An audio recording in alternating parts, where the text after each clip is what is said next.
A esta hora vamos a conversar con Joseph Daher Alba, expresidente del directorio de IRTP, sobre lo que ahora se discute en esta comisión de descentralización sobre la introducción de representantes tanto del Congreso como del Poder Judicial y como el Poder Ejecutivo en el Consejo Directivo del Instituto de Radio y Televisión del Perú. ¿Qué tan pertinente o necesario es y si no es acaso una intromisión de competencias? Buenos días y bienvenido a Canal N. Gracias por estar en Mañana al Día. Buenos días, Melissa. Muchas gracias por la invitación. Encantado de estar aquí. Quizá lo primero que tengo que decir es que este proyecto no es nuevo. Este es un proyecto que por lo menos tiene año y medio.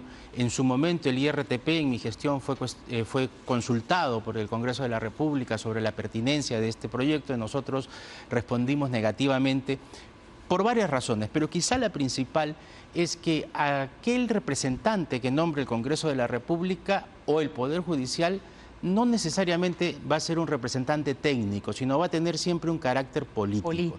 Y la pregunta es, ¿necesitamos politizar aún más, como están las cosas, el canal del Estado? Eso es por un lado. Por otro lado, el sustento del proyecto es que tanto el Congreso como el Poder Judicial quisieran tener mayor presencia en la señal del Estado. ¿Por qué? Ellos hablan de pluralidad e idoneidad, si no es acaso un tema de intromisión en competencias que no le corresponden. Yo creo que efectivamente son competencias que no le corresponden, pero por otra parte, ambos poderes tienen un canal. ¿No es cierto? Tanto el Congreso de la República como el Poder Judicial tienen un canal. Entonces, claro, una posible solución sería, ok, nombren estos representantes, pero el presupuesto de ambos canales que pase también al IRTP y entonces tenemos efectivamente un canal del Estado. O la otra posibilidad sería, en ese canal de esos poderes, que el Ejecutivo también nombre representantes. En realidad, la solución a lo que está ocurriendo en el IRTP no es esa, ¿no? Yo creo que y además, si queremos cambiar, como probablemente es necesario cambiar el aparato legal que en este momento norma al IRTP, la solución tampoco es esa. Porque además, en este proyecto están pidiendo que el que presida el Consejo Directivo sea de la PCM. Ya no del Ministerio de Cultura como es ahora. Entonces la pregunta es, ¿vamos a cambiar la adscripción del IRTP a la PCM y ya no al Ministerio de Cultura? Correcto. ¿Quiénes integran hoy en día el Consejo Directivo y cuáles son los criterios que se tienen en cuenta para nombrar a sus integrantes? El Consejo Directivo hoy es nombrado por el Ejecutivo. Es nombrado por el Ministerio de Cultura en una resolución suprema donde, por supuesto, tiene participación el presidente de la República o, en este caso, la presidenta de la República. Eso ha sido así en los últimos 30 años. Participación en la elección de los miembros del Consejo Directivo de parte del presidente de la República. Es una resolución suprema. Es una resolución suprema firmada por el presidente y por el ministro del ramo, en este caso, el ministro de Cultura.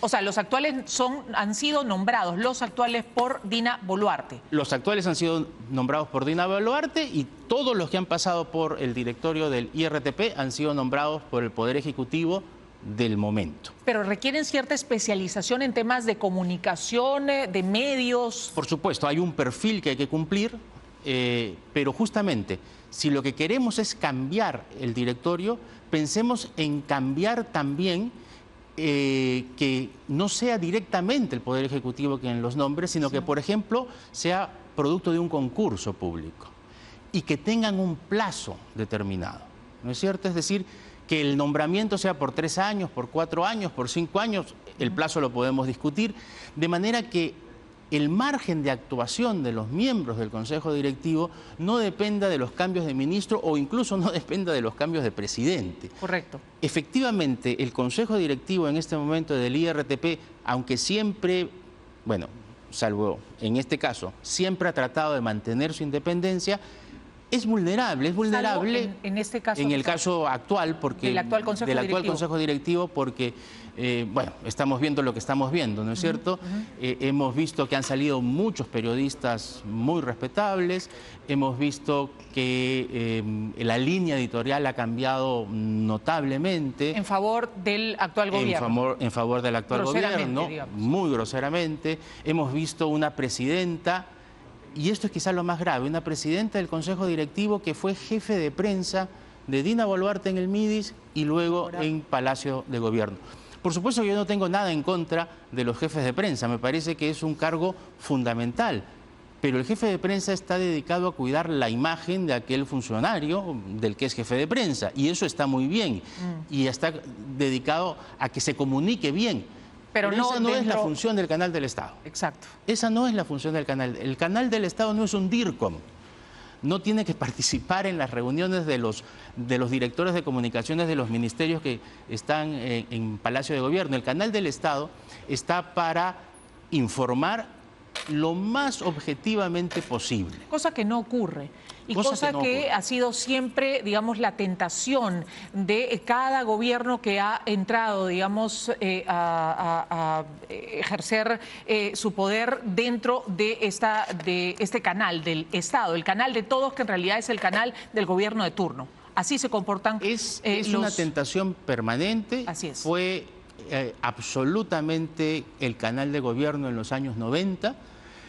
Con la recuperación de la democracia, Valentín Paniagua y los gobiernos posteriores, se comenzó un proceso de irnos dirigiendo hacia ser un canal del Estado, no del gobierno, y a lo que deberíamos ser, que es un canal público. ¿Qué quiere decir un canal público? Tratar de evitar la interferencia política. Si el Congreso va a nombrar, obviamente hay interferencia política, pero además hay una gran interferencia porque los organismos públicos del Ejecutivo, es el Ejecutivo el que debe tener la iniciativa de reformarlos o de crearlos, no el Congreso, ¿no? Claro. Entonces, hasta por ahí este proyecto es ilegal, ¿no? Es ilegal y sería, desde su punto de vista, un retroceso, representaría un retroceso en la independencia, idoneidad de los miembros del Consejo Directivo y de la libertad de expresión. Sin lugar a dudas, es un retroceso porque estaríamos pensando que el IRTP ahorita estaría adscrito a la PCM. La PCM es un organismo mucho más político que el Ministerio de Cultura, que es a donde está adscrito ahora. Si el presidente del directorio va a ser nombrado por el presidente del Consejo de Ministros, entonces su actuación va a ser mucho más política. Yo creo que en lo que sí acierta ahora el Congreso es en pensar en que es necesario cambiar el ordenamiento normativo del IRTP. Pero ese cambiar el ordenamiento normativo supondría definir bien los perfiles de quienes van a formar parte de ese consejo directivo. Que no sea tan abierto, que sean técnicos, no representantes del poder legislativo. ¿Quién será? Que sean técnicos.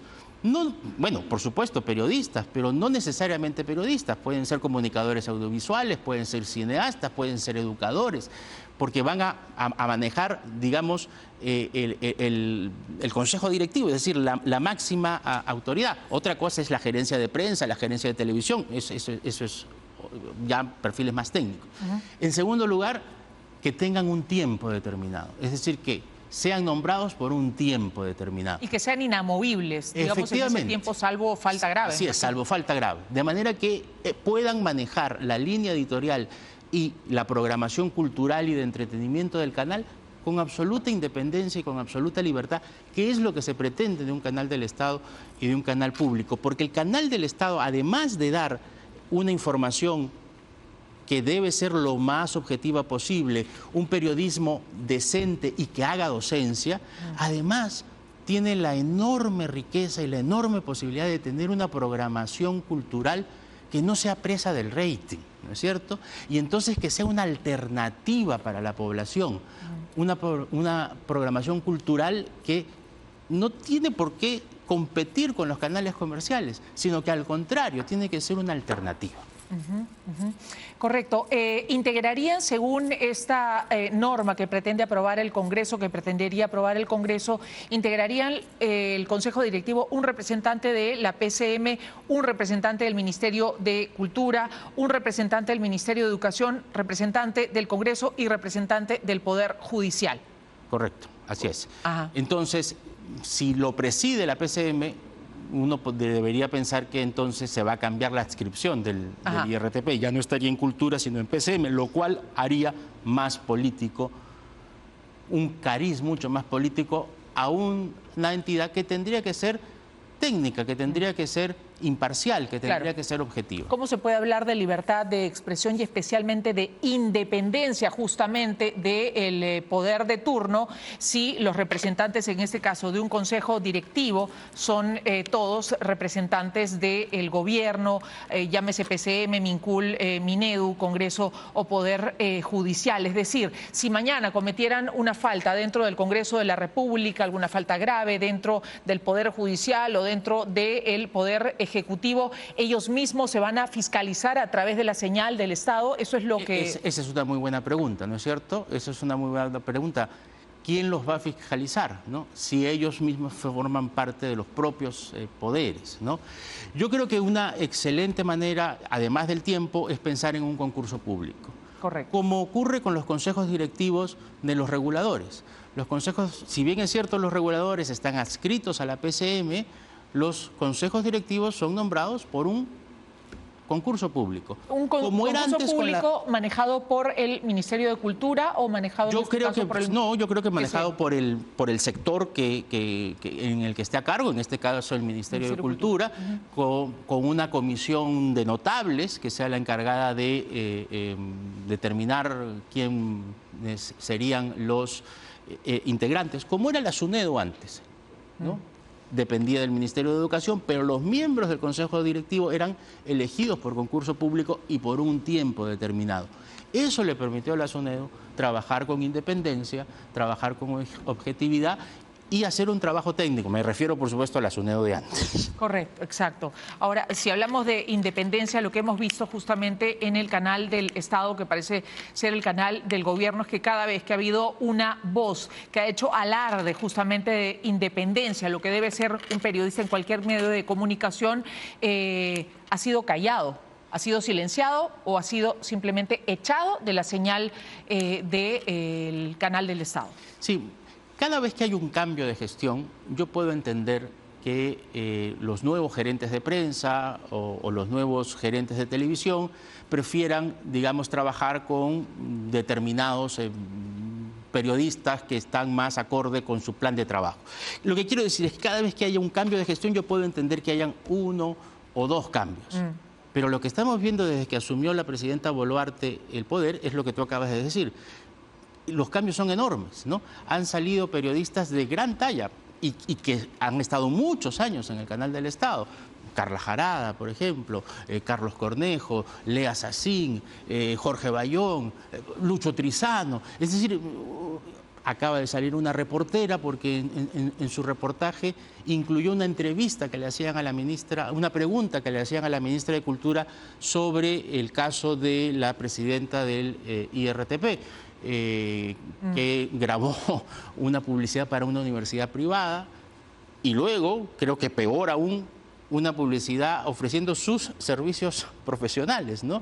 Yo me pregunto en qué momento trabaja esa señora, si estudia en una universidad y además está buscando frilos, ¿no? Sí, pues exactamente. Ahora, precisamente sobre la gestión de Ninosca Chandia, ¿usted cree que el que se gaste casi el 80% del presupuesto del año en 5 meses, que tiene aproximadamente ya el año en curso en lo que se ha gastado en el IRTP, habla de una buena gestión, digamos, en cuanto a gasto? Porque se suele señalar que nunca se ejecuta o no se suele ejecutar rápida, eficiente, ágilmente el presupuesto del Estado en diversas instituciones, o desde su punto de vista hay un despilfarro y un descontrol dentro del IRTP con este gasto de casi el 80% de su presupuesto en menos de medio año. Eso me parece inaudito, ¿no? Eso me parece inaudito porque el 80% tiene que haberse gastado ya en el 10º mes, ¿no es cierto? El 80% significa que se ha gastado sin previsión y que por supuesto se ha gastado mucho más de lo prudente y de lo cauto. Por otra parte, también hay que decir que todas las instituciones públicas en mayo le presentan al MEF lo que se llaman demandas adicionales.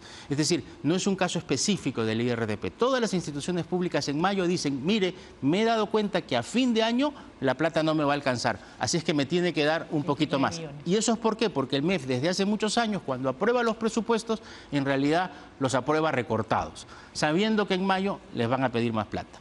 Pero una cosa es decirle en mayo, oye, me he dado cuenta que ya estoy por el 50 o 60% de mi presupuesto que decirle que estoy por el 80%. Claro. Eso es inaudito. Pero más ¿Nunca antes se ha visto nunca una antes se ha visto una situación cosa así así. en el IRTP? Nunca. Que yo tenga memoria. Pero lo curioso es que cuando le preguntan a la ministra sobre este caso, la explicación que ella da es que no es así, que en realidad el IRTP solo ha gastado el 34% de su presupuesto. Entonces nos vamos al otro extremo, porque el 34 ya es muy poco, ¿no? Entonces, o han gastado demasiado o no están ejecutando bien. Y cualquiera de las dos opciones Y cualquiera es de las negativa. opciones es negativa. En cualquiera de los dos casos, más todo lo que ya ha ocurrido, yo creo que es suficiente razón como para que la ministra, si es que tiene la independencia como para hacerlo, piense en la posibilidad de cambiar de presidente de directorio, ¿no? ¿Hay un intento, cree usted, de manejar todas las instituciones relacionadas con las elecciones y con el poder político de parte del Congreso de la República, o iniciadas, en este caso, por el Congreso de la República? Bueno, yo creo que estamos muy cerca de una suerte de dictadura congresal, ¿no? Yo creo que el gobierno de Dina Boluarte se inicia con apoyo del Congreso. Se hablaba de una alianza, ¿no?, de una coalición gobernante, pero yo creo que en el fondo el gobierno de la presidenta Boluarte es muy débil. Bueno, lo ha dicho un propio ministro de ella, ¿no es cierto?, el ministro de Economía, él mismo lo ha reconocido. Y entonces esta debilidad del gobierno ha hecho que el Congreso cada vez vaya tomando más poder. Y está dando una serie de reformas y de leyes que efectivamente uno se pregunta realmente qué buscan, ¿no? Es decir, los mismos que en su momento se opusieron a una asamblea constituyente que cambiara la Constitución, a la que yo mismo también me opuse, pero esos que se opusieron hoy están haciendo una asamblea constituyente de facto, ¿no? Nos están cambiando la Constitución en todos los sentidos para su propio beneficio. Y están dando leyes que uno dice, caray, es decir, esta ley del allanamiento o esta ley en contra de algunos dicen en contra de las ONGs, pero en realidad no es en contra de las ONGs, es en contra de la participación de la sociedad civil. Que esto suponga un comunicado conjunto de 16 embajadas, nos tiene que poner a pensar, digamos, ahí no está la oposición ni los caviares manejando a esas embajadas, exacto, sino que realmente expresan una preocupación sobre la calidad de democracia que estamos teniendo en este momento, porque en una democracia moderna el Congreso no es el primer poder del Estado. No hay primeros poderes del Estado. En una democracia moderna lo que tiene que existir es el equilibrio de poderes. Y estamos con un Congreso que está dispuesto a hacer más o menos lo que quiere. Muchas gracias a Joseph Dager, expresidente del directorio de IRTP, por estar esta mañana discutiendo lo que hoy precisamente se está viendo en la Comisión de Descentralización, con la introducción de representantes del Congreso, Poder Judicial y Poder Ejecutivo en el Consejo Directivo del IRTP. Muy bien, vamos a hacer una pausa a las 8:33 y regresamos de inmediato.